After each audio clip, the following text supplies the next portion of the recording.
జరిగినటువంటి టెండర్లో బీఆర్ఎస్ హయాంలో ఎంత ఎక్సెస్ కోడ్ చేసి కాంట్రాక్టర్ లబ్ధి పొందినారో దీంట్లో మీకు వివరంగా వివరిస్తాము. మీరు చర్చకు రండి. మేము అధికారంలోకి వచ్చి 2 సంవత్సరంలో మేమిచ్చిన కాంట్రాక్ట్, మేమిచ్చిన టెండర్లు ఎంత, దాంట్లో ఎంత హైయెస్ట్ కోటింగ్ అయింది, మీకు మాకు ఎంత వ్యత్యాసం ఉంది, ఇవన్నీ కూడా చర్చించుకుందాం.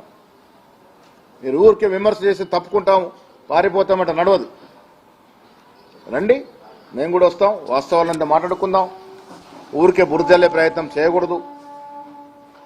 సుజన్ రెడ్డి గారి పేరు మీద విమర్శలు చేస్తే సీఎంకి ఏదో అవుతుందని ఒక దురాలోచన మీది.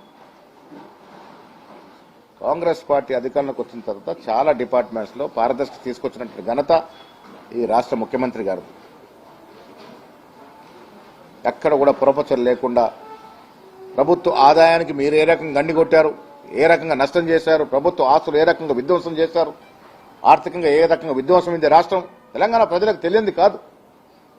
విచ్చలవిడిగా దోపిడీ జరిగింది కాబట్టి మిమ్మల్ని అధికారుల కిందికి దించినారు. చాలా జాగ్రత్తగా ప్రజల ఆకాంక్షల ఆశల మేరకు ఈ ప్రభుత్వం నడుస్తూ ఉంది. ఊరికి బరద వెళ్తే నడవదు. వాస్తవాలు ఉంటే రండి, మాట్లాడుకుందాం. దేనికైనా సిద్ధమనే మాట ఈ సందర్భంగా మనవి చేస్తా ఉన్నాను. మున్సిపల్ ఎన్నికల్లో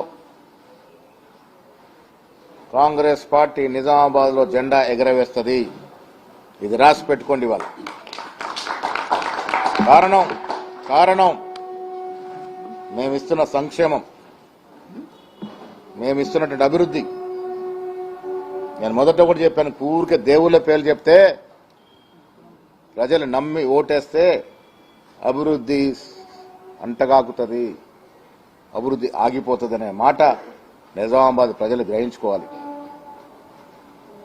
చాలా సందర్భాల్లో చెప్పాను, మళ్ళీ చెప్తా ఉన్నాను. ఇక్కడ నువ్వందరం కూడా దైవ భక్తులమే, దేవుణ్ణి ఆరాధించే వాళ్ళమే, దేవుడి పేరు మీద రాజకీయం చేసే వాళ్ళం కాదు. ఇప్పుడున్నటువంటి ఎంపీ అరవింద్ గారు కానీ, ఎమ్మెల్యే కానీ, ఆరుమూరు ఎమ్మెల్యే కానీ దేవుడి పేరు చెప్పకుండా, శ్రీరామ జపును చేయకుండా, ప్రజల్లోకి వెళ్లి దేవుడి పేరు మీద రెచ్చగొట్టకుండా ఎన్నికలు నిలబడే దమ్ము ధైర్యం మీకుందా?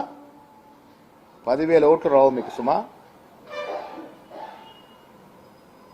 అన్నాడు మీరు ఏం ఘనకారం చేశారని ఎంపీ గెలిచారు.